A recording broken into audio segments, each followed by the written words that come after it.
वंदे मातरम।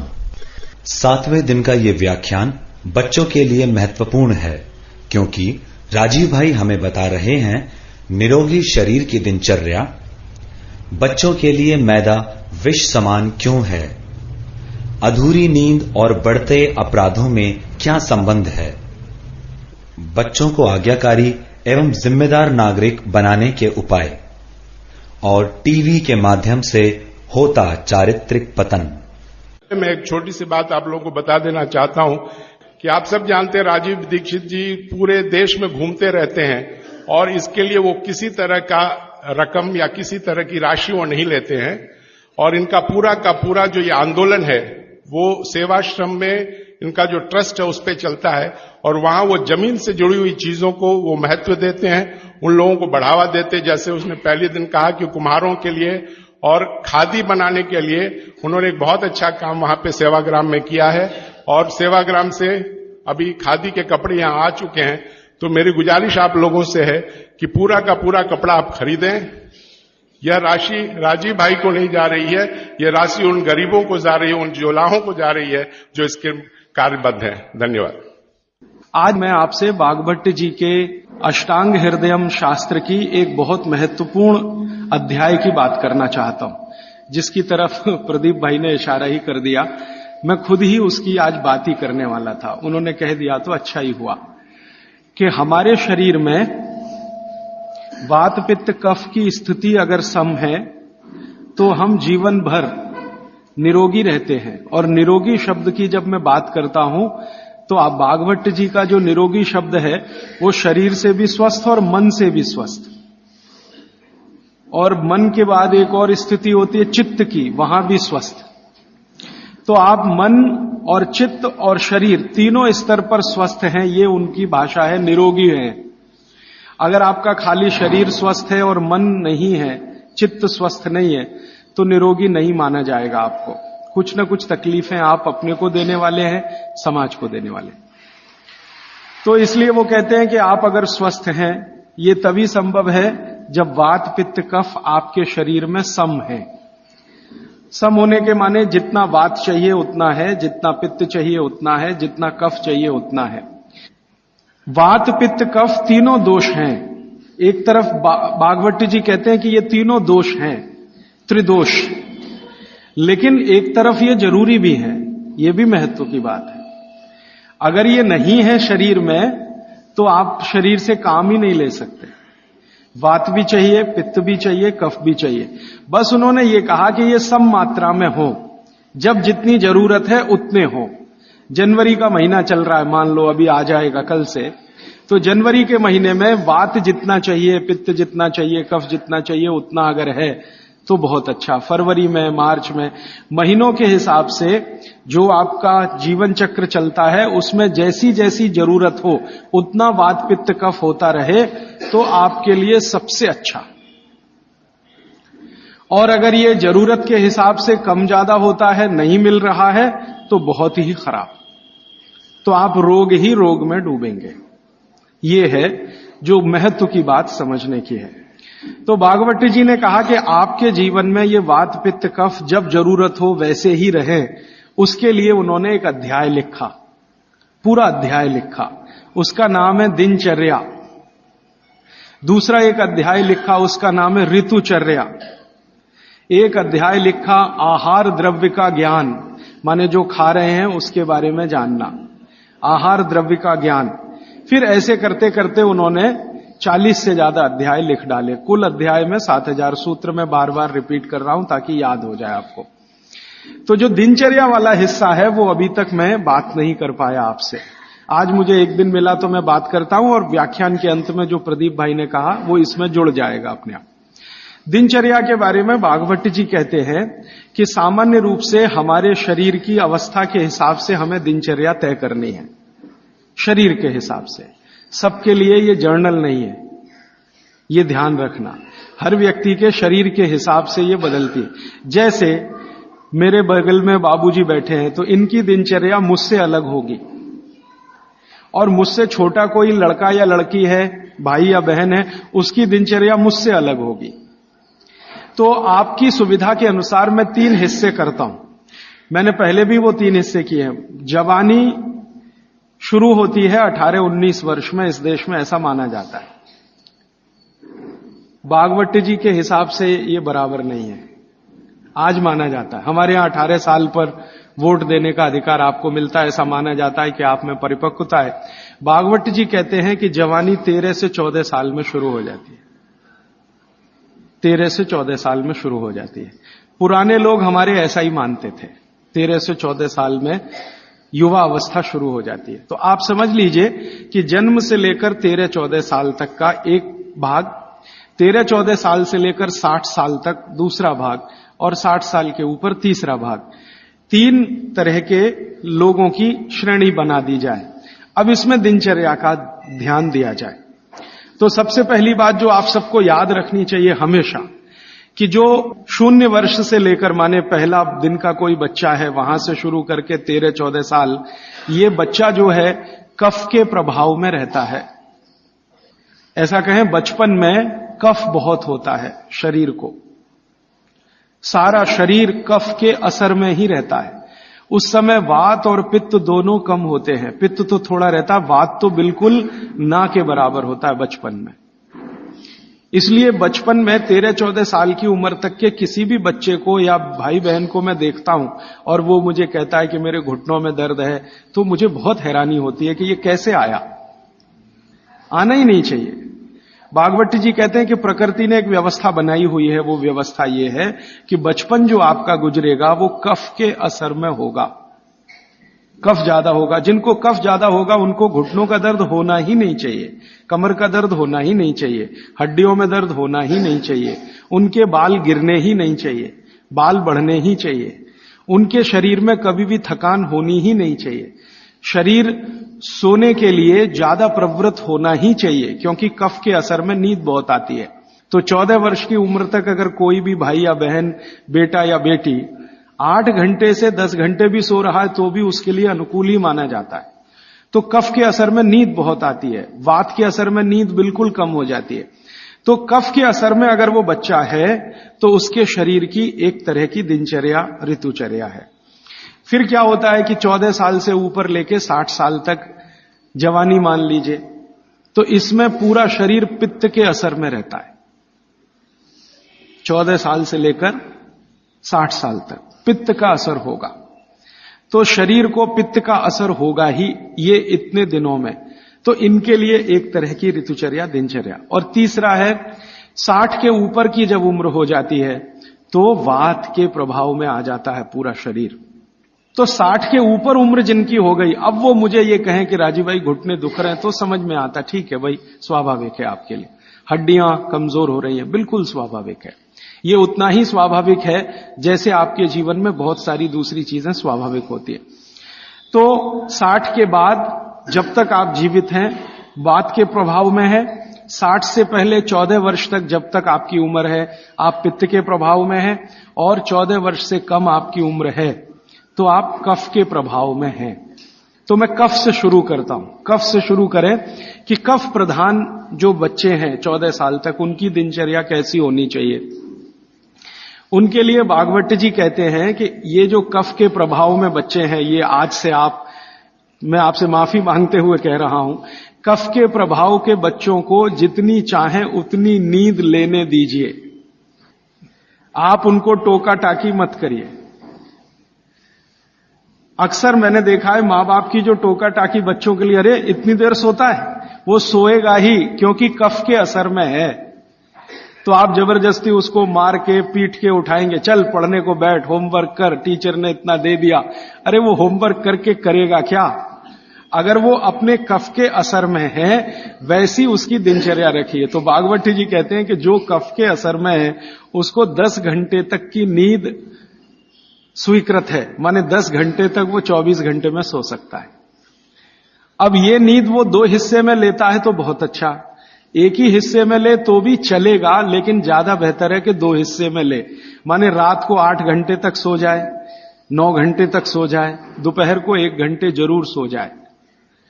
लेकिन आप अगर कहेंगे कि कफ के असर में जो बच्चे हैं उनमें भी 3 कैटेगरी बनती है, 14 से 8 एक कैटेगरी, 14 साल से 8 साल। 8 साल से 4 साल एक कैटेगरी, और फिर 4 से 1 साल की कैटेगरी। तो 1 से 4 साल वाली कैटेगरी में भागवत जी कहते हैं कम से कम 16 घंटे की नींद,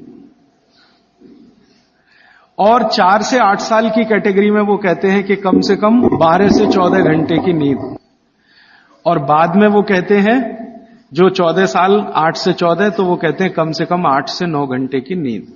तो छोटे बच्चे अगर आपके घर में हैं जिनकी उम्र 14 साल से कम है, आप उनको सोने से मत रोकिए, क्योंकि कफ का असर है, और कफ का प्रभाव जब ज्यादा होता है ना तो होता क्या है वो समझ लीजिए।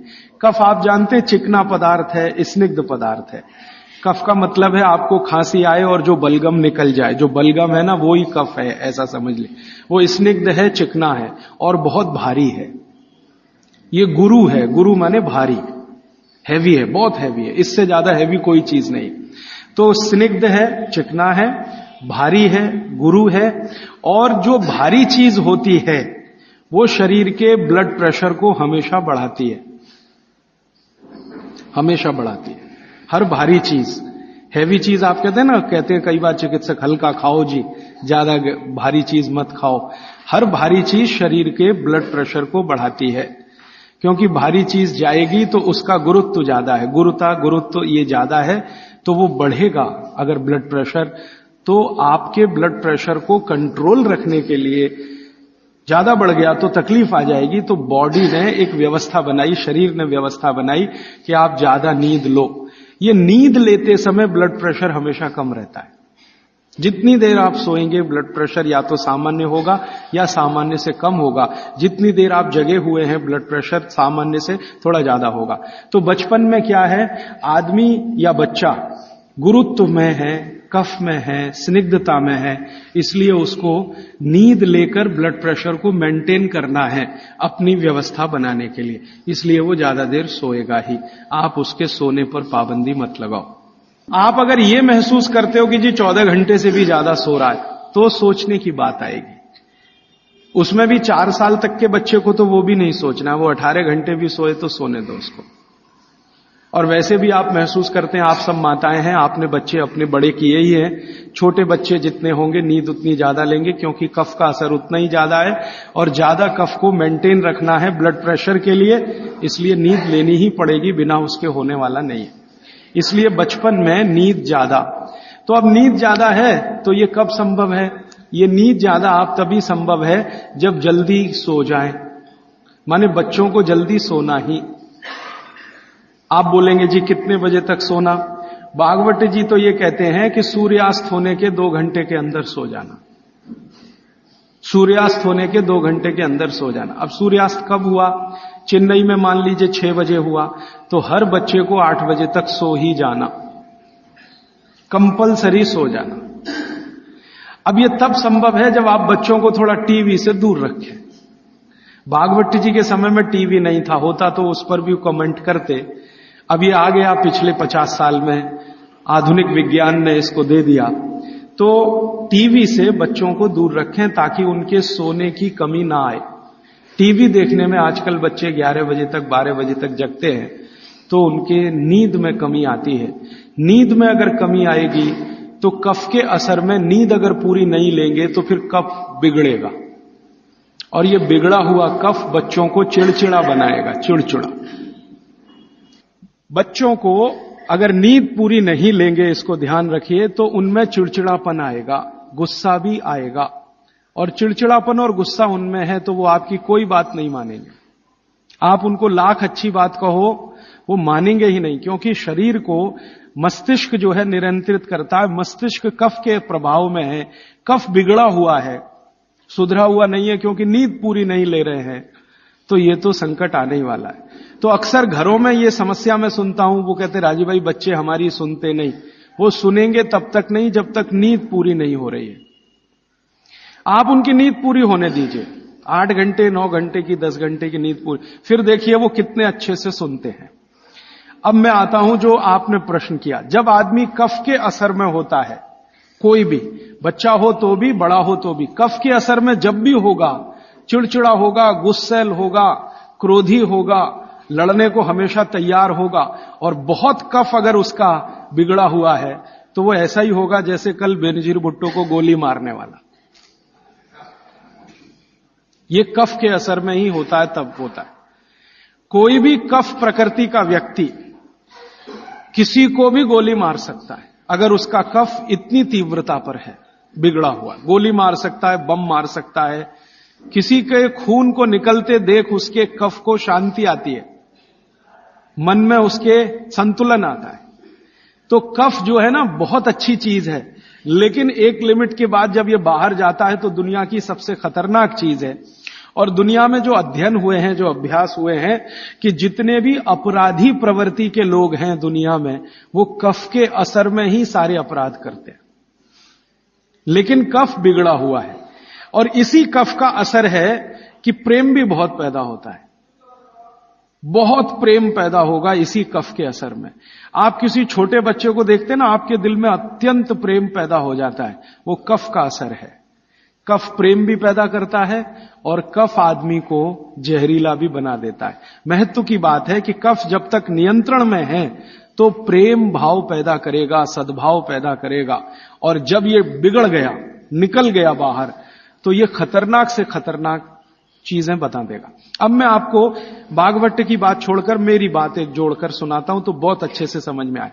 आपने कई बार अखबारों में पढ़ा होगा, न्यूज़पेपर में, मैगजीन्स में पढ़ा होगा कि दुनिया में सबसे खराब बच्चे अमेरिका के हैं।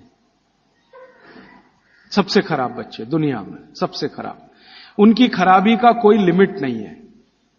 आपने अक्सर न्यूज़पेपर पढ़े हैं कि हाई स्कूल के बच्चे जेब में से रिवॉल्वर निकाला और पट पट पट पट टीचर को मारा, अपने पड़ोसी को मारा, इसको मारा और अंत में खुद को मारा। अमेरिका की मुश्किल से कुल आबादी 27 करोड़ है। इसमें से लगभग 3 करोड़ के आसपास बच्चे हैं, ऐसा वो कहते हैं। इन 3 करोड़ बच्चों में 30 लाख जेल में बंद हैं, जेल में बंद हैं। और जिनकी उम्र 14 साल की, 12 साल की, 11 साल की, 10 साल की, ऐसी उम्र के बच्चे जेल में बंद हैं। होना चाहिए स्कूल में, लेकिन हैं जेल में। ये जो अमेरिका की स्थिति है, ये कनाडा की भी है, यही स्थिति ब्रिटेन की है, यही फ्रांस की है, यही जर्मनी की है, यही स्वीडन की है, यही स्विट्जरलैंड की है। इन सभी देशों में, जो ठंडे देश माने जाते हैं, बच्चे सबसे ज्यादा बिगड़े हुए। आपको सुनकर हैरानी होगी, अमेरिका, यूरोप के देशों में सबसे ज्यादा जो अपराध हो रहे हैं, उनमें लगभग 65 से 70% अपराध बच्चे कर रहे हैं। वो चाहे बलात्कार के हों, चाहे छेड़खानी के हों, या गोली मारने के हों, या लूट मारी के हों, बच्चे कर रहे हैं। बच्चे जिनको हम 14 साल तक की उम्र का मानते हैं, वो कर रहे हैं। परिणाम क्या है? बिगड़े हुए कफ के प्रभाव में है वो सब बच्चे। बिगड़े हुए कफ के प्रभाव में जो भी रहेगा, हिंसा ही करेगा, अहिंसक हो नहीं सकता। कफ जैसे ही बिगड़ता है तो हर तरह के नेगेटिव विचार और बुरे विचार शरीर में आएंगे। अब वो शरीर की एक स्वाभाविक क्रिया है। इसको रोकना है तो क्या करें? इसको रोकना है तो कफ कम करो, बिगड़ने मत दो। और कफ बिगड़े नहीं तो बागवट जी कहते हैं इसकी सबसे अच्छी अचूक दवा है भरपूर नींद लेना। मुफ्त का इलाज है। बिगड़े हुए कफ को सुधारना है, कंट्रोल में। ये बड़ों के लिए भी मैं कह रहा हूं, क्योंकि आगे आपको भी समझ में आएगा कि आपके शरीर में भी अगर कफ की स्थिति बिगड़ रही है तो भरपूर नींद लेना शुरू करिए। कफ अपने आप आपका कंट्रोल में आ जाएगा, क्योंकि शरीर ही कर लेता है ये सब। बस ध्यान दीजिए। इसका मतलब यह है कि बच्चों को चिड़चिड़ेपन से बचाना, गुस्से से बचाना, निगेटिविटी से बचाना, गलत रास्ते पे ना चले जाएं। अब गलत रास्ता आप सब समझते हैं, जैसे हमारे प्रदीप भाई कह रहे थे कि आजकल बच्चे भाग रहे हैं घर छोड़कर बॉयफ्रेंड के साथ या गर्लफ्रेंड के साथ। ये बिगड़े हुए कफ की अवस्था है। क्योंकि मैं तो ट्रीटमेंट भी करता हूं होम्योपैथी में। ऐसे बहुत सारे लड़के लड़कियां इलाज के लिए मेरे पास आते हैं जो घर छोड़कर भागे हुए। क्यों भाग गए जी? पिताजी अच्छे नहीं लगते, माताजी अच्छी नहीं लगती। जिन माता पिता ने पैदा किया वो ही अच्छे नहीं लगते। कफ इतना खतरनाक है, आप जरा समझिए इस बात को। जो माता पिता ने जीवन के सारे कष्ट झेलकर उनको बड़ा कर दिया 14 साल का। क्योंकि मैं आपको एक विनम्र बात कहना चाहता हूं, मेरा ऑब्जर्वेशन है, दुनिया में बच्चों को बड़ा करना सबसे मुश्किल काम है। सबसे मुश्किल काम मानता हूं। धीरू भाई अंबानी होना सबसे आसान काम है। हां, आपके पास कुछ पैसा नहीं है, 10,000 करोड़ बनाना, 20,000 करोड़, 1 आध लाख करोड़ बनाना सबसे आसान काम है। सबसे आसान काम है। लेकिन एक बच्चे को बड़ा कर देना या 2 बच्चे को बड़ा कर देना दुनिया का सबसे मुश्किल काम है। आप फैक्ट्री चला सकते हैं 1, चला सकते हैं 10, चला सकते हैं 20, बहुत आसान है आपके लिए, क्योंकि उसको मैनेज करने के लिए बहुत मैनेजर आपको मिल जाएंगे, विशेषज्ञ मिल जाएंगे। लेकिन बच्चे को बड़ा करने के लिए मैनेजर किराए पे नहीं मिलता, मिलता है तो वो बच्चों को बड़ा नहीं कर सकता। दुनिया में एक्सपेरिमेंट हुए हैं, परिवार के बाहर बच्चों को बड़ा करने के सबसे ज्यादा एक्सपेरिमेंट यूरोप में हुए हैं। कॉन्वेंट है ना, कॉन्वेंट, ये बच्चों को बड़ा करने के ही केंद्र हैं। ऐसे बच्चों को जो परिवार से बिछड़े हैं, छूटे हुए, लावारिस बच्चे, कॉन्वेंट स्कूल सब फेल हो गए अमेरिका और यूरोप में। वो बच्चों को सिखा नहीं पाए जो सिखाना चाहिए, और ज्यादा कॉन्वेंट के बच्चे ही वहां मर्डर कर रहे हैं, हिंसा कर रहे हैं, जेब काट रहे हैं। तो बच्चे को बड़ा करना मैं मानता हूं दुनिया का सबसे मुश्किल काम है। और आप जो भी अपने बच्चों को बड़ा कर रहे हैं, आप समझ लीजिए दुनिया का सबसे मुश्किल काम आप कर रहे हैं। तो इसमें छोटी सी बात याद रखिए कि ये बच्चे ठीक से बड़े हों, कफ का बिगाड़ इनको कहीं गलत रास्ते पर ना ले जाए। तो इसके लिए बहुत सरल उपाय है कि नींद उनको भरपूर लेने दीजिए। कई बार आप ऐसा मत करिए, बच्चों को कई बार ऐसा लगता है झपकी आ रही है, तो आप जबरदस्ती पढ़ने को मत बिठाइए। कुछ बच्चे ऐसे हैं जो मेज कुर्सी पे बैठते ही ऊँघने लगते हैं, तो उनसे कहिए कि देखो किताब बंद कर दो और जाके सो जाओ। वो 20-25 मिनट सो के आएंगे, पहले से ज्यादा फ्रेश होंगे, क्योंकि सो के उठते ही कफ का असर कम हो जाएगा। और कफ के असर में पढ़ाई नहीं होती, ये और बात एक ध्यान दीजिए। कफ के असर में पढ़ाई नहीं हो सकती। पढ़ाई अच्छी करनी है तो पित्त के असर में ही होती है। पित्त बढ़ना चाहिए, कफ कम होना चाहिए, तभी पढ़ाई अच्छी होगी।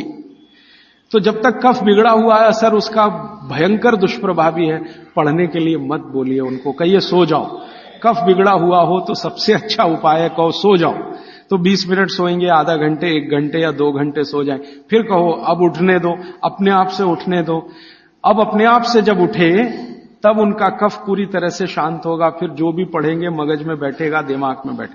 और एक छोटी सी बात, आप सवेरे सवेरे स्कूल जाने के लिए जो मार मार के उठाते हैं अपने बच्चों को, आप बहुत बड़ा अत्याचार कर रहे हो, बहुत बड़ा अत्याचार कर रहे हो। कारण क्या है वो समझ लीजिए, समझ लीजिए। वो ये मैं ये कह रहा हूं कि आप करें जरूरी नहीं है, लेकिन समझ जरूर लीजिए, ताकि आपको करते समय ध्यान में रहे कि मैं ठीक कर रहा हूं या गलत। बच्चों को मार मार के सवेरे जब आप उठाते हैं तो बहुत बड़ा अत्याचार उनके ऊपर होता है। वो क्या होता है, सुबह का समय कफ का समय है, दिन के हिसाब से सुबह का समय कफ का समय है। उस समय उनको सबसे गहरी नींद आएगी, वो प्रकृति का नियम है। और उसी समय मार पीट के आप उनको उठा के बाथरूम में करते, चल जल्दी से नहा, बस आ गई है, ऑटो रिक्शा आ गया है। अरे ये बस और ऑटो रिक्शा क्या करेंगे उसकी जिंदगी को। मैंने ही क्या कर लिया इतना सब पढ़ने के बाद, क्योंकि जो कुछ मैंने पढ़ा है वो मेरी जिंदगी के कभी काम नहीं आया। काम तो वो आ रहा है जो मैंने स्कूल में नहीं पढ़ा, कॉलेज में नहीं पढ़ा। स्कूल कॉलेज में मैंने बहुत पढ़ा, x + y whole square is equal to x² + 2xy + y², और पता नहीं कितनी कॉपियां रंग डाली, आज तक मेरी जिंदगी में काम नहीं आया x + y होल स्क्वायर। अब मेरे गणित के टीचर को मैं पूछता हूं क्यों पढ़ाया मास्टर जी आपने मुझे, तो कहते हैं क्या करूं यार, काम तो मेरे भी नहीं आया, मुझको किसी ने पढ़ाया तो मैंने तुमको पढ़ाया। ये भेड़िया घसान है। मैं आपको विनम्रता पूर्वक ये कहना चाहता हूं, कितने भी अच्छे स्कूल में आप बच्चों को पढ़ाइए, उनकी जिंदगी का 90 से 95% बेकार ही जाने वाला है। अब उसके लिए आप उनको मार पीट के उठा रहे हैं, जो कभी काम नहीं आएगा जिंदगी में। तो आप ये अत्याचार मत करिए। फिर आप कहेंगे जी स्कूल तो सुबह ही चलते हैं, तो स्कूल वालों को मिलकर समझाइए कि बच्चों के स्कूल का समय दोपहर को रखें।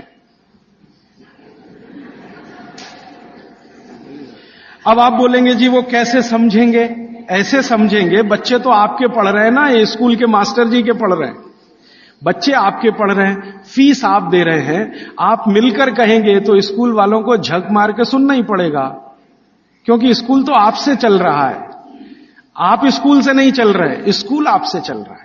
आप लाखों रुपए उनको डोनेशन दे रहे हैं, करोड़ों रुपए फीस दे रहे हैं, तो उनको कहिए छोटे बच्चों के स्कूल कभी भी सवेरे नहीं होने चाहिए।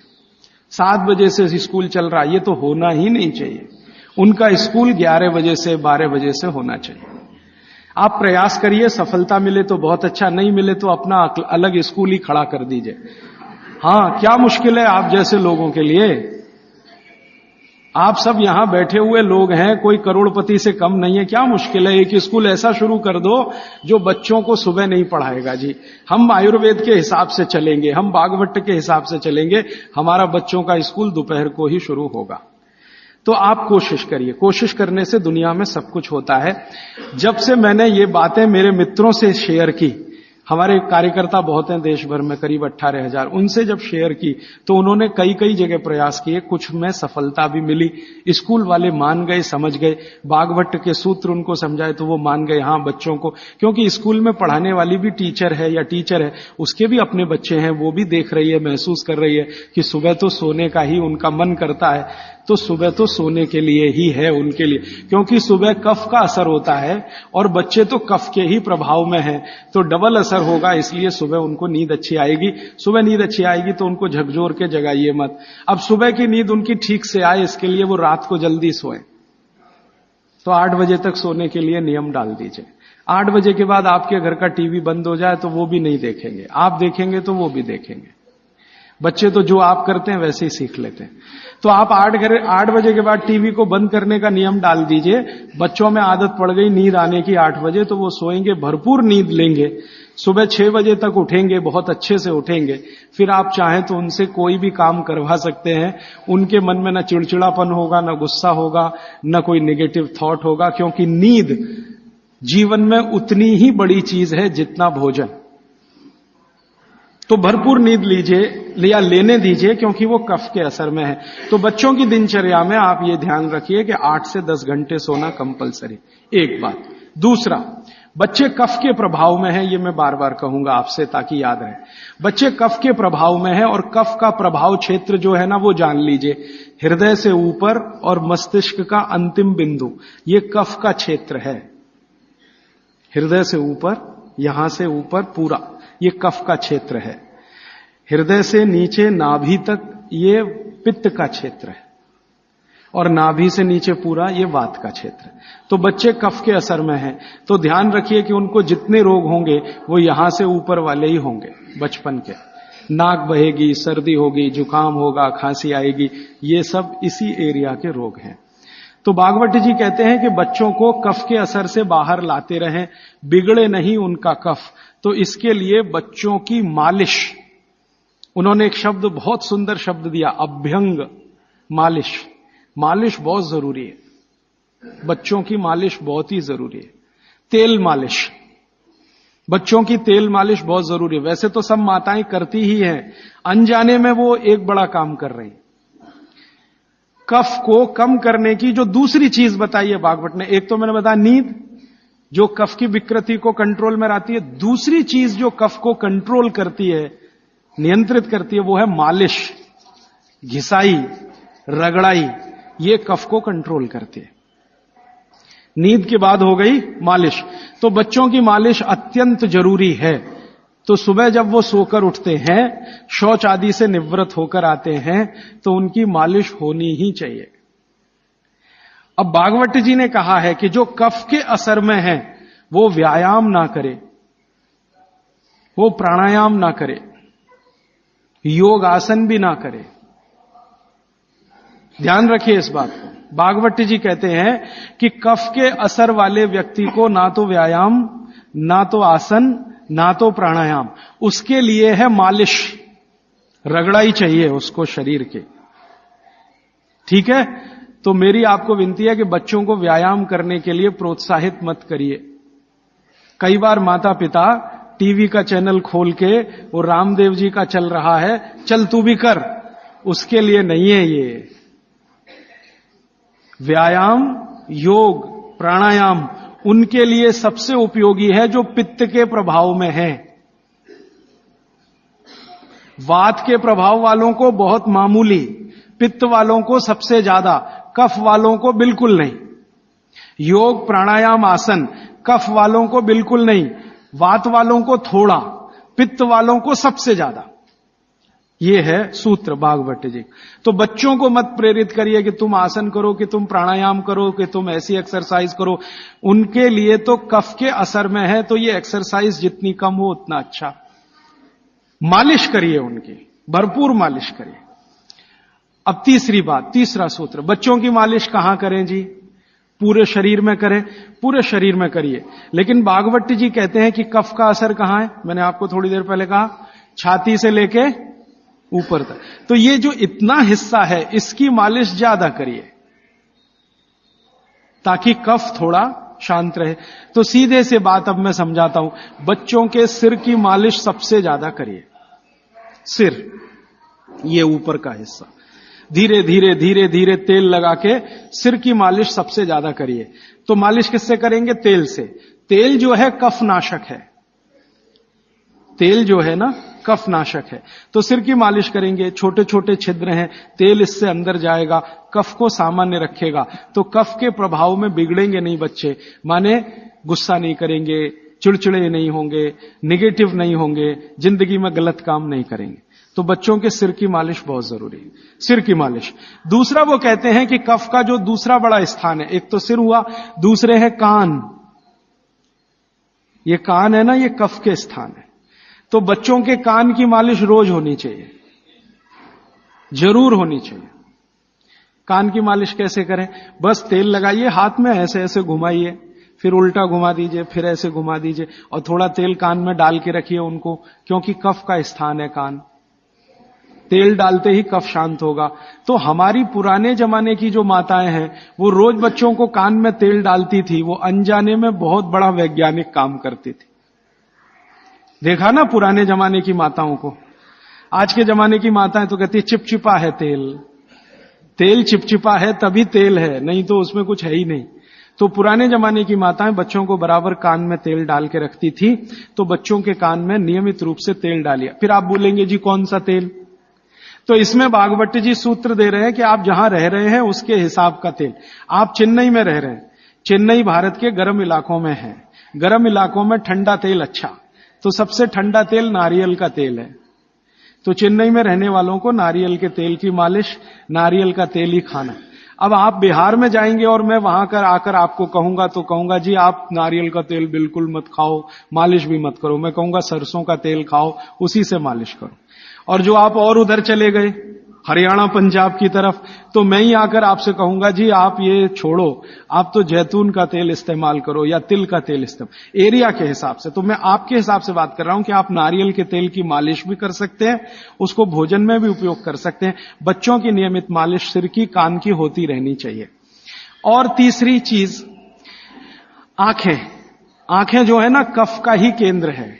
सबसे बड़ा कफ का केंद्र सिर, दूसरे नंबर पे कान, तीसरी आंख। आंख कफ का केंद्र है और आंख के ज्यादा रोग 99% रोग कफ के रोग हैं। जैसे मैंने आपको बोला ना, आंख में आप बोलते हैं कि हमको कैटरेक्ट हो गया, ये कफ का रोग है। मोतियाबिंद हो गया, कफ का रोग है। ग्लूकोमा हो गया, कफ का रोग है। आंखें लाल हो रही हैं, कफ के प्रभाव। तो आंखों की विशेष देखभाल बच्चों की, ताकि चश्मा ना लगे, अब चश्मा ना चढ़े।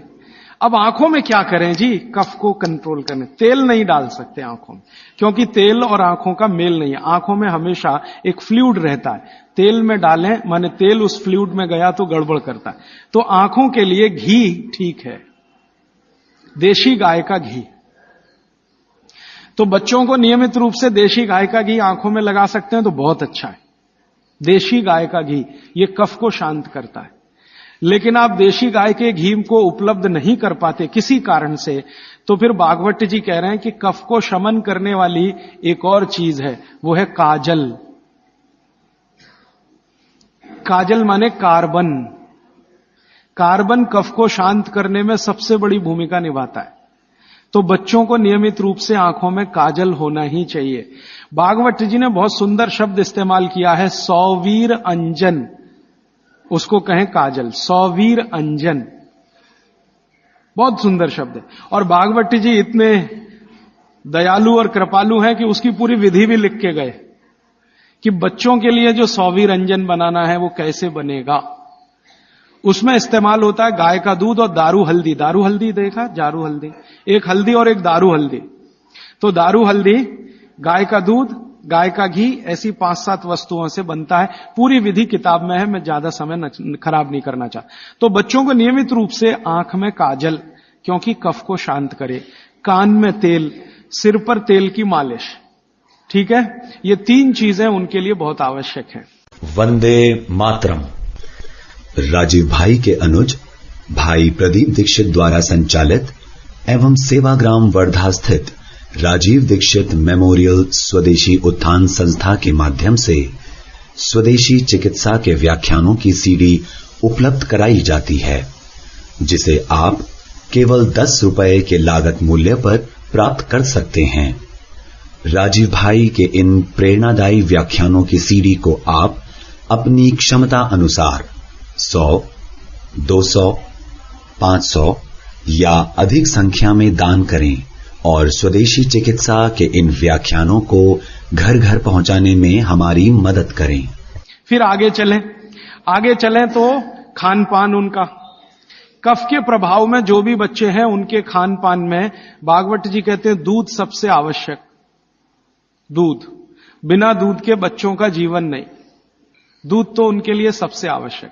दूसरी कोई चीज उनके लिए आवश्यक है, वो है मक्खन, लोनी कहते हैं, मक्खन कहते हैं, लोनी। और फिर तीसरी चीज है घी, उसके बाद तेल, और उसके बाद जो भी आप साधारण चीजें खा रहे हैं। गुड़ बच्चों को बहुत ही आवश्यक है, क्योंकि कफ को संतुलित रखने में जो जो चीजें मदद कर रही हैं, घी है देशी गाय का, दूध है, दही है, मट्ठा है, मक्खन है, गुड़ है, ये सब कफ को संतुलित रखने वाली चीजें। तो ये बच्चों के भोजन में नियमित। अब गुड़ जो है ना, कई फॉर्म में खा सकते हैं बच्चे। सीधे गुड़ खा सकते हैं, गुड़ की पट्टी खा सकते हैं, चिक्की जिसको आप कहते हैं, तिल में हो तो बहुत अच्छा, मूंगफली में है तो भी चलेगा, नहीं तो चने में खा सकते हैं। तो बच्चों के डेली डाइट में ये चीजें रहनी चाहिए, गुड़ रहना चाहिए, तिल रहना चाहिए, मूंगफली रहनी चाहिए। ये सब चीजें जिनको आप महसूस करते हैं ना भारी हैं, ये कफ को संतुलित रखने में मदद करते हैं। तो भारी चीजें बच्चों को नियमित रूप से दीजिए। एक ही चीज का निषेध है, एक ही चीज का निषेध बताया भागवत जी ने, पतला आटा। अब पतला आटा उन्होंने कहा है, पतला आटा माने बारीक आटा। इसको मैं थोड़ा आज के हिसाब से कहूं, क्योंकि आज वो चीज है भागवत के जमाने में नहीं थी। मैदा ही निषिद्ध है बच्चों को, बस मैदे की चीज नहीं। अब मैदे की चीज नहीं क्यों? क्योंकि ये कफ को बिगाड़ने वाली चीज है मैदा। बाकी चीजें कफ को संतुलित रखती हैं, मैदे की चीजें कफ को बिगाड़ेंगी। तो बच्चों को मैदे की मठरी मत दें। अब आप बोलेंगे जी मठरी मांगे तो आटे की बना के दें, मैदे की ना दें। अब मैदे का बना हुआ समोसा ना दें, तो समोसा मांगेंगे तो आटे का समोसा दें। मैदे की कचौरी ना दें, कचौरी मांगेंगे तो आटे की दें।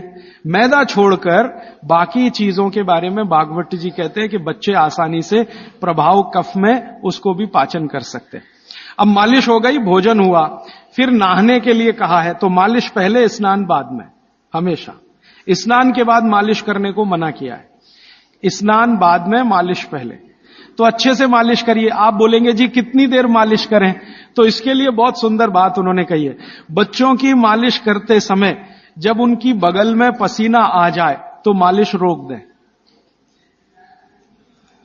घड़ी के हिसाब से नहीं बताया उन्होंने कि 10 घंटे करें कि 20 घंटे, 40 मिनट, या समय उन्होंने बताया नहीं, क्योंकि हर बच्चे के लिए वो अलग होगा। तो उन्होंने इतनी सुंदर ऑब्जर्वेशन दिया कि जब आप मालिश कर रहे हैं, बच्चे की बगल में पसीना आ गया तो मालिश बंद करें, बगल में पसीना आते ही। और वो ये कहते हैं कि कुछ बच्चे ऐसे हो सकते हैं जिनको बगल का पसीना जल्दी ना आए, तो हो सकता है उनके माथे पे पसीना आ जाए, तो मालिश रोक दें। ठीक है? तो मालिश के बाद स्नान के लिए भागवत जी कहते हैं कि जो भी चीजें कफ को कम करती हैं वही चीजें स्नान में उपयोग करें। अब मैं आपको बताना चाहता हूं आधुनिक बात, भागवत जी ने तो नहीं कहा। उन्होंने ये कहा कि कफ को कम करें वही चीजें स्नान में उपयोग करें। तो कफ को कम करने वाली सबसे बेहतरीन चीज आपके घर में है चने का आटा। दूसरी बेहतरीन चीज है ये जो हमारे देश में संभव है, पता नहीं आपको मिलेगा कि नहीं, चंदन की लकड़ी का पाउडर। भागवत जी ने कहा है कि ये बहुत कफ को कंट्रोल रखता है। तो चंदन की लकड़ी का पाउडर माने चंदन पाउडर, चने का आटा और मोटा आटा, कोई भी गेहूं का हो, चने का हो, दाल का हो, मोटा आटा। फिर कहते हैं मसूर की दाल का आटा, फिर वो कहते हैं मूंग की दाल का आटा। ये सब कफ को कम करने वाली चीज है। तो कहते हैं बच्चों का स्नान इन्हीं से कराएं ताकि कफ कम रहे। मतलब सी बात है, साबुन ना लगाएं, क्योंकि ये जो साबुन है ना, ये केमिकल है। केमिकल माने सोडियम हाइड्रोक्साइड, सोडियम हाइड्रोक्साइड माने कास्टिक सोडा। ये कास्टिक सोडा तो कफ को भड़काने वाली चीज है। इसलिए बच्चों को साबुन गलती से भी ना लगाएं। उनको चने के आटे से नहलाएं, मुल्तानी मिट्टी से नहलाएं, चंदन पाउडर से नहलाएं, क्योंकि कफ को कम करने वाली ये सब चीजें हैं। इन चीजों से ही स्नान कराएं। उपटन बना के रखें घर में, उपटन से स्नान कराएं। बच्चों को साबुन गलती से भी नहीं। और साबुन जो गलती से आप लगा रहे हैं और आंख में गया तो सर्वनाश कर सकता है आंख का, क्योंकि आंख कफ के प्रभाव में है और साबुन बहुत तीखा होता है। वो पित्त और वात के प्रभाव की चीजें हैं। तो दुश्मन मिल गए दो एक साथ, साबुन और आंखों का जल, तो तकलीफ करेगा। वैसे भी बच्चे बहुत रोते हैं साबुन आंख में लगे। तो आजकल टीवी में एक विज्ञापन आने लगा, बिना आंसू निकालने वाला साबुन दुनिया में हो ही नहीं सकता। ये मूर्ख बनाने के तरीके हैं आपको।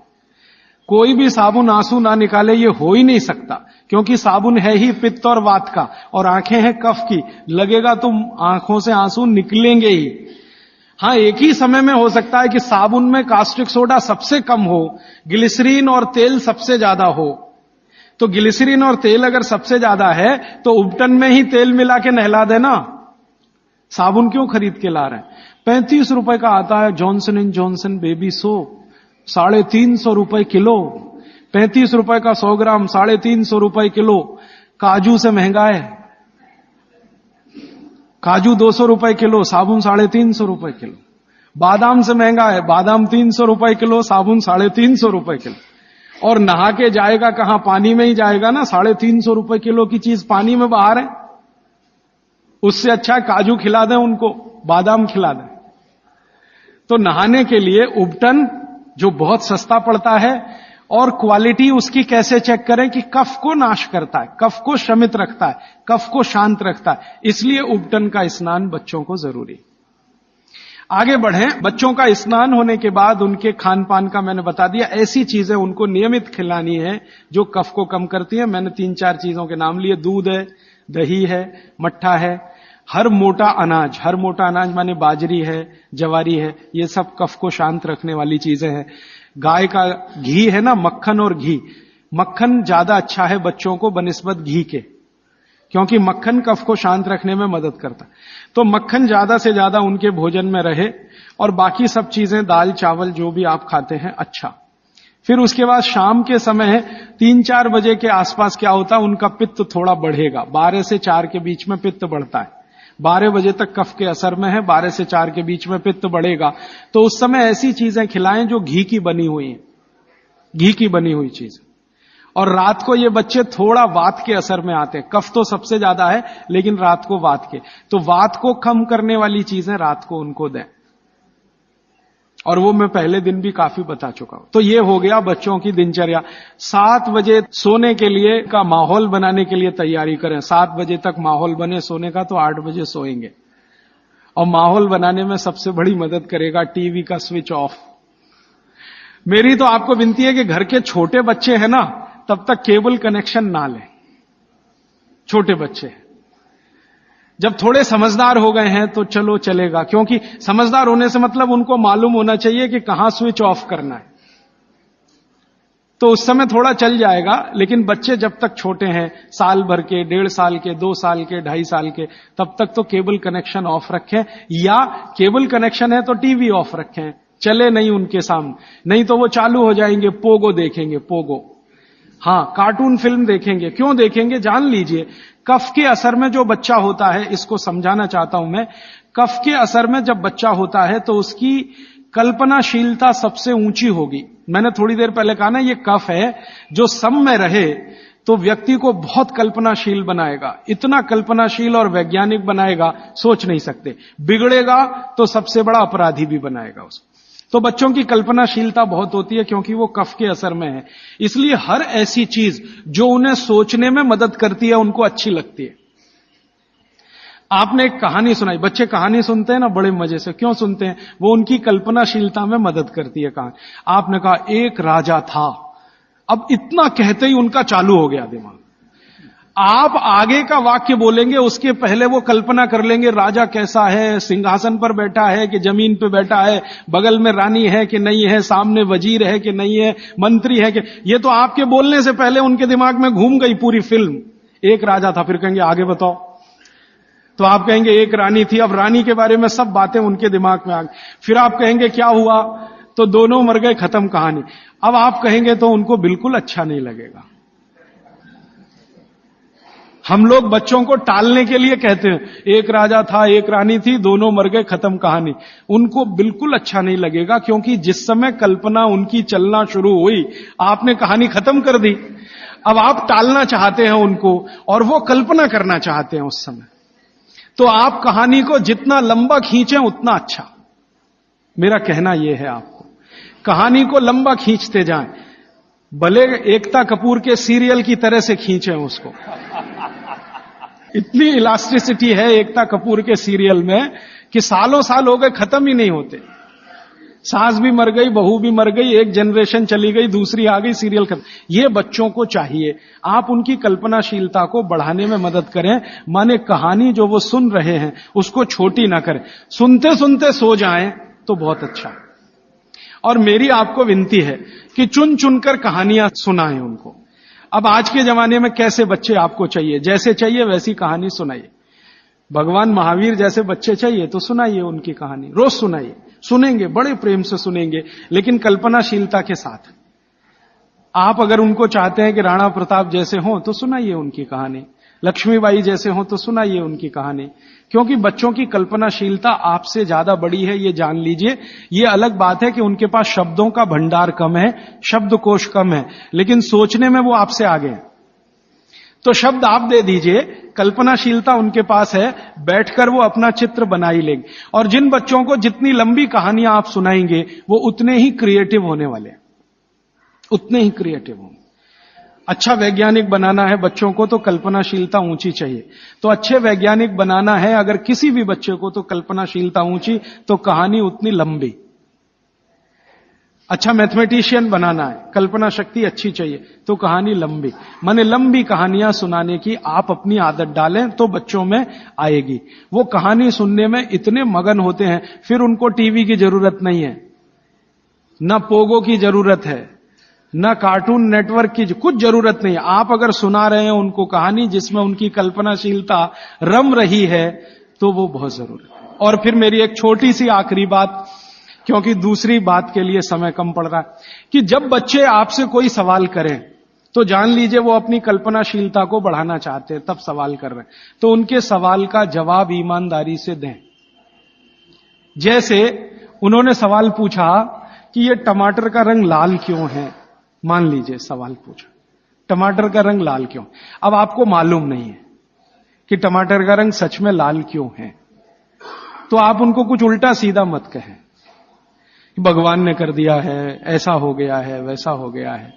आप उनको ईमानदारी से कहें, देख भाई बेटा या बेटी, मुझे अभी मालूम नहीं है कि टमाटर का रंग लाल क्यों होता है, मैं कल पता करके बता दूंगा या परसों पता करके बता दूंगा।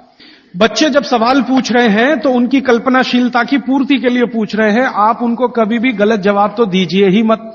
वो कह रहे हैं जी ये चंद्रमा क्यों चमक रहा है सफेद सफेद, और तारे क्यों चमक रहे हैं, और सूरज लाल क्यों दिख रहा है या पीला क्यों दिख रहा है, या ये पत्ते हरे क्यों हैं, ये पीले हो जाते हैं तो ये हरे से पीले कैसे हो गए।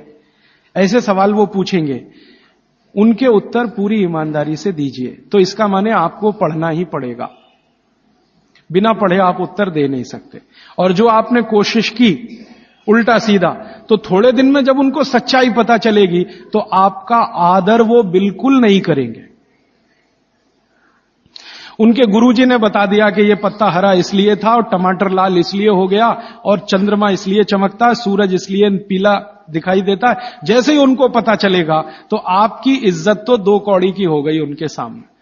वो आपको कहेंगे जी आपने गलत बताया, मेरी टीचर ऐसा बोलती है। तो आपसे हटकर वो टीचर की तरफ चला गया, और टीचर की तरफ गया तो समझ लो बच्चा आपके हाथ से ही गया। जैसे जैसे उसका आकर्षण टीचर के प्रति बढ़ता जाएगा, वो आपके कंट्रोल के बिल्कुल, फिर टीचर जो कहेगी उसको पत्थर की लकीर मानेगा, आप जो कहोगे उस पर कभी भी भरोसा नहीं करेगा। इसलिए मैंने थोड़ी देर पहले कहा बच्चों को बड़ा करना दुनिया का सबसे मुश्किल काम। तो आप बच्चों के साथ व्यवहार वैसा ही करें जैसा प्रकृति ने उनको स्वभाव दिया है। कफ का, कफ का स्वभाव माने कल्पनाशीलता वाला स्वभाव, कफ का स्वभाव माने इमेजिनेशन, लिमिटलेस इमेजिनेशन, वो सीमा के पार जाके बात करते हैं। आप देखते हैं ना दुनिया के सारे बच्चे परेशान है हैरी पॉटर पढ़ने के लिए, है ना, और आप और मैं सवाल करते हैं जी हैरी पॉटर में रखा क्या है? कुछ नहीं है, उसमें तिलिस्म है, जादुई तिलिस्म है, वो सच्चा नहीं है, लेकिन उनकी कल्पनाशीलता में उनको बहुत आनंद दे रहा है, इसलिए करोड़ों किताबें बिक रही हैं हैरी पॉटर। आप पसंद करें या ना करें, क्योंकि बच्चे कफ के असर में है, कल्पनाशीलता उस समय सबसे ज्यादा है, तो जादुई बातें, तिलिस्मी बातें, जादूगर की बातें, ये सब उनको अच्छी इसलिए लगती है कि कल्पनाशीलता बढ़ाने में ये सब मदद करती है। ये जासूसी उपन्यास जितने हैं ना, बच्चे बहुत प्रेम से पढ़ते हैं, चाहे वो अमेरिका में हो या हिंदुस्तान में। बस अंतर है, अमेरिका में अंग्रेजी में पढ़ेंगे, हिंदुस्तान में हिंदी में जरूर पढ़ेंगे। चंदा मामा एक पत्रिका आती है बच्चों की, चंदा मामा या नंदन, चुन चुन के ऐसी कहानियां हैं उसमें जो उनकी कल्पनाशीलता बढ़ाती हैं। तो वो लड़ेंगे आपसे, चंदा मामा चाहिए, नहीं तो ये किताब चाहिए, अमर चित्रकथा चाहिए, ये चाहिए, ये चाहिए। अब आपके ऊपर है कि आप उनकी कल्पनाशीलता कितनी बढ़ा सकते हैं। 14 साल तक विशेष ध्यान रखें बच्चों का, जब तक वो कफ के असर में। अब इसमें बाद में कुछ बातें आएंगी तो कल मैं जोड़ूंगा। अब मैं आ जाता हूं पित्त में। पित्त के प्रकृति के लोगों की दिनचर्या क्या?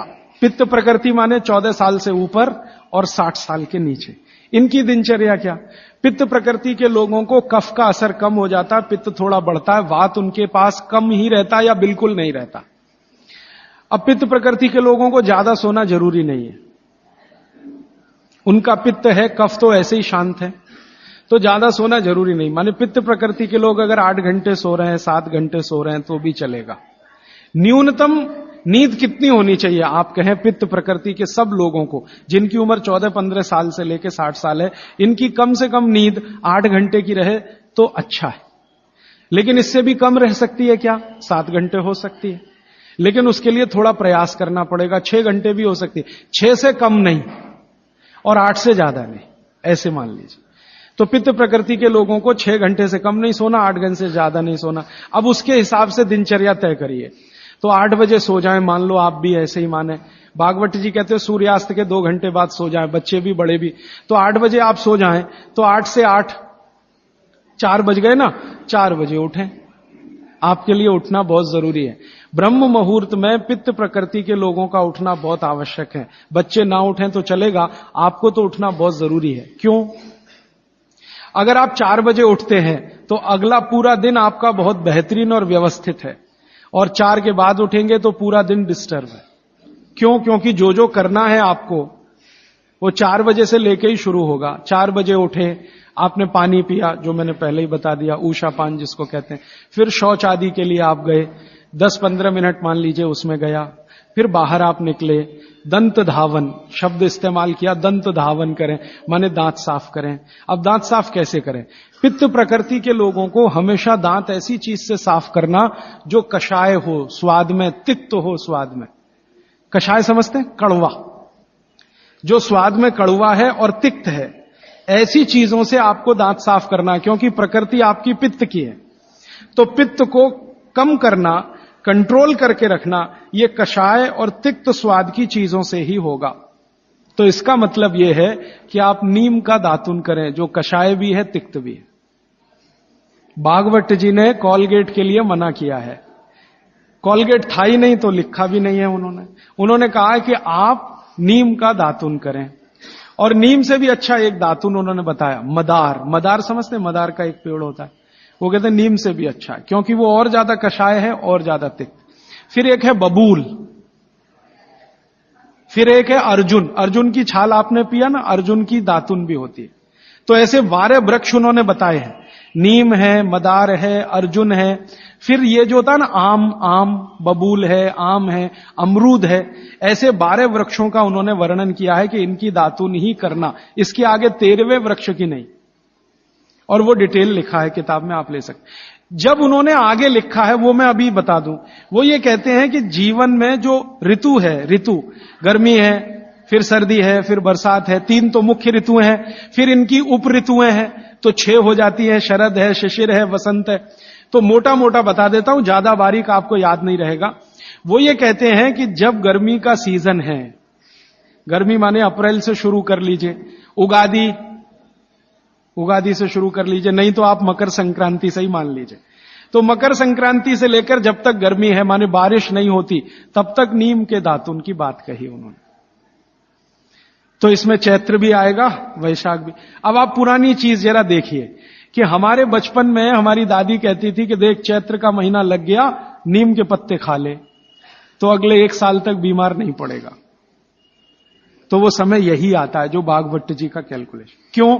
ये जो समय है इसमें पित्त को भड़कने से बचाने में सबसे बड़ी मदद ये करेगा नीम।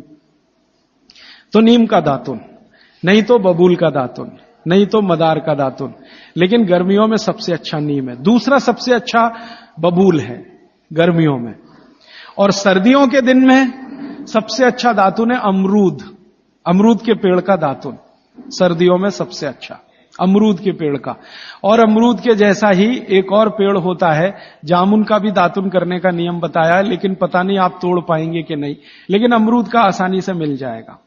और फिर ज्यादा बारिश के दिनों में जो वो बोलते हैं तो आम का भी कर सकते हैं, अर्जुन का भी कर सकते हैं।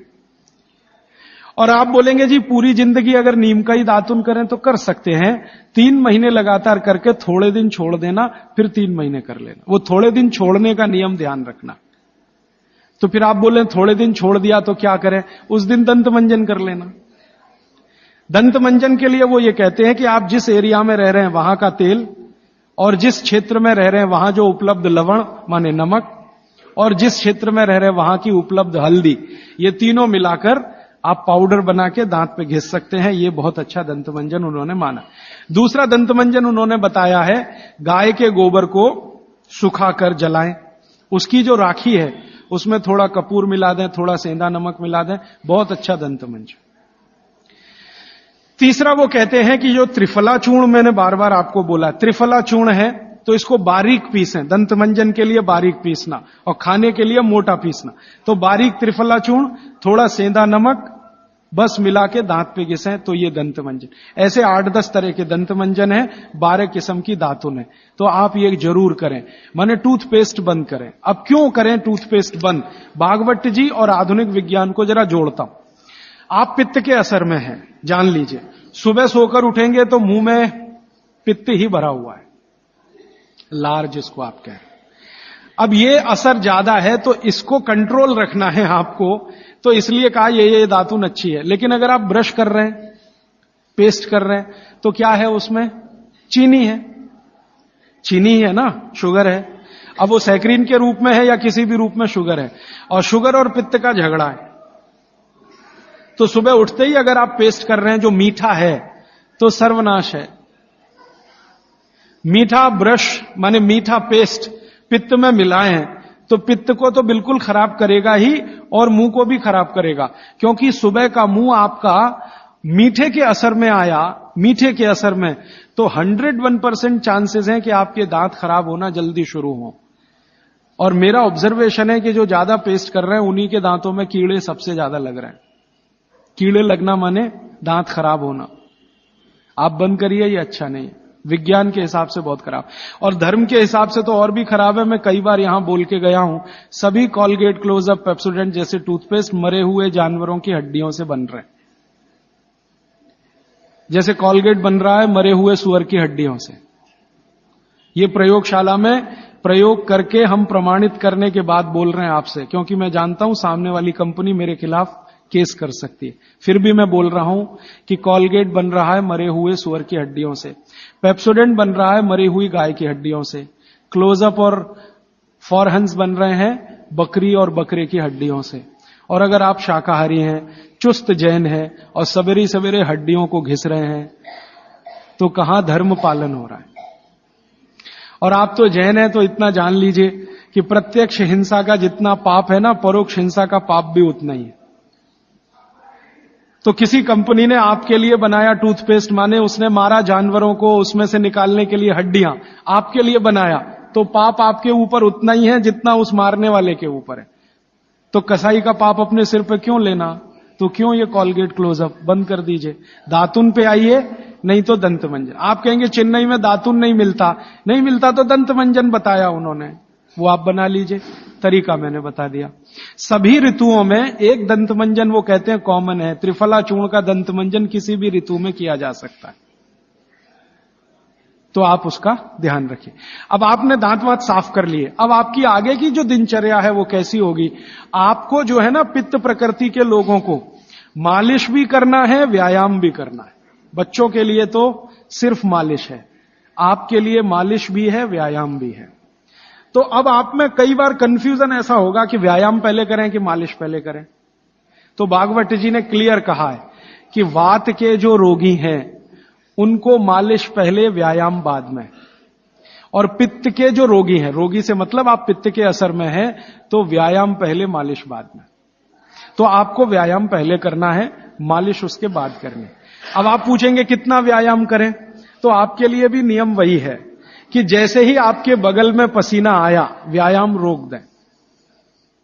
जैसे ही बगल में पसीना आया, व्यायाम रोक दें, उसके आगे व्यायाम ना करें। पसीना आया, व्यायाम रोक दें। वो 10 मिनट में आए तो, 20 मिनट में आए तो, 25 मिनट में आए तो, 40 मिनट में आए तो, 1 घंटे में आए तो, आपके शरीर के हिसाब से ध्यान रखिए। इससे ज्यादा व्यायाम करने की कोशिश ना करें। अब वो कहते हैं सबसे अच्छा व्यायाम क्या?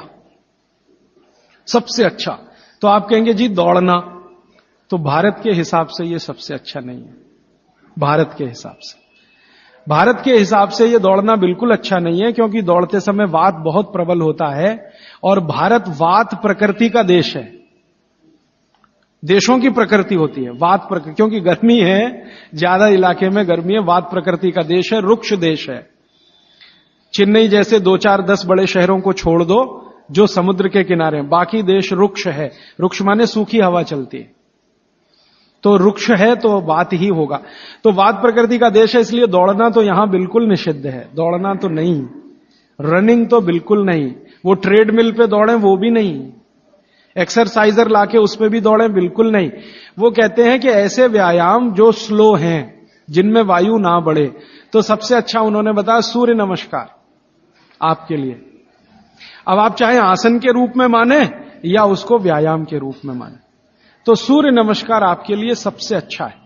तो आप सीख लें सूर्य नमस्कार, किसी ने सीखा है वो दूसरे को सिखा दे, नहीं तो इस पर अलग से एक आप सेशन कर सकते हैं सूर्य नमस्कार। दूसरे कुछ व्यायाम है आपको, तो वो व्यायाम में छोटे छोटे स्तर पर दंड बैठक, छोटे छोटे स्तर, ज्यादा लंबी नहीं, छोटी दंड बैठक है। और छोटे छोटे स्तर के कोई भी व्यायाम जिसमें बहुत तेजी से पसीना ना निकले, सीधी सी बात, घर में हो तो बहुत अच्छा। अब वैसे माताओं को तो भागवत जी कहते हैं कि व्यायाम की अतिरिक्त जरूरत ही नहीं है। अगर वो रसोई घर के भोजन में लगी हैं तो बहुत सारे व्यायाम आपके वहीं हो रहे हैं। जैसे चक्की चला रहे हैं तो बहुत अच्छा है, सिलबट्टे पे चटनी बना रहे हैं तो बहुत अच्छा है। आप कहेंगे हम करते नहीं है, मैं प्रेरणा दे रहा हूं, करने लगे आप। मिक्सी का उपयोग कम करें, सिलबट्टे का ज्यादा करें, चक्की का उपयोग ज्यादा करें, मिक्सी का उपयोग कम करें, बाजार में जो इलेक्ट्रिक चक्की है उसका उपयोग कम करें। वो मैं पहले भी बोल चुका था, अभी भी बोल रहा हूं कि आप चक्की को चला के आटा पीसेंगे, उसकी क्वालिटी बहुत बेहतरीन होने ही वाली है, क्योंकि इसमें घर्षण कम है। और घर्षण कम है ना, तो अनाज धीरे धीरे पिसेगा, और अनाज धीरे पिसेगा तो टेम्परेचर नहीं बढ़ेगा। और वात वाले देश में टेम्परेचर बढ़ना नहीं किसी भी चीज का।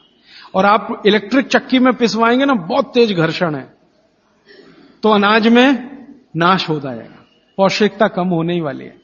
तो हाथ की चक्की का खा के देख लीजिए एक रोटी, और ये बिजली वाली चक्की का खा के देख लीजिए एक रोटी, एक ही मिनट में अंतर पता चल जाए। तो अगर आप करें तो अच्छा है। फिर आप कहेंगे जी चक्की मिलती नहीं। मैंने चेन्नई में देखा 2 लोगों को जो चक्की बना के देंगे, आप अगर उनको ऑर्डर दें तो। पत्थर वाले लोग यहां हैं, मैं 6 दिन से यहां घूम रहा हूं, सड़क पे दिखाई दिए, तो सिलबट्टा तो है उनके पास, चक्की नहीं है।